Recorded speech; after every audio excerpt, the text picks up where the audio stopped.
Johnny master ఇష్యూపై మీ opinion ఏంటండి? Johnny master గురించి అయితే ఒకటే చెప్పాలనుకుంటున్నాం బ్రదర్. నిజంగా ఇన్ని రోజుల నుంచి ఇండస్ట్రీలో ఉండి ఎప్పుడు ఏ రోజు కూడా ఇంతవరకు ఇంత ఆరోపణ అనేది కూడా రాలేదు.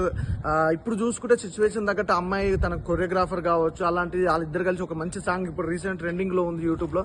అలాంటిది వీళ్ళిద్దరి మధ్యలో ఇలాంటి రూమర్స్ అనుకోవాలన్నా, లేకపోతే నిజంగానే జానీ మాస్టర్ అమ్మాయిని వాడుకొని అవకాశాలు ఇస్తానడా మరి ఏంటి అనేది మాత్రం ఇంతవరకు అయితే క్లియర్ తెలియదు. ప్రతి ఒక్కరు అయితే ఇప్పుడు జానీ మాస్టర్ అయితే నెగిటివ్ గా చూస్తారు, సపోర్ట్ చేసే వాళ్ళు సపోర్ట్ చేస్తారు. అలాగే అమ్మాయి మరి ఇన్ని రోజుల నుంచి అమ్మాయి కూడా మరి ఎందుకు బయటకు రాలేదు?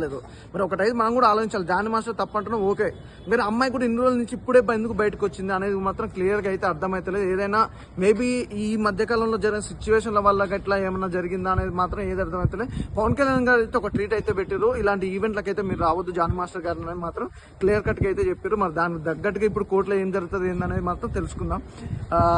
నిజంగా ఏదైనా కానీ అమ్మాయికి అయితే కొద్దిగా అన్యాయం జరిగిందనేది మాత్రం అర్థమవుతుంది. మరి అది ఎంతవరకు కరెక్ట్ ఏంటి అనేది చూడాలి. చాలా మంది కూడా డాన్సర్స్ కూడా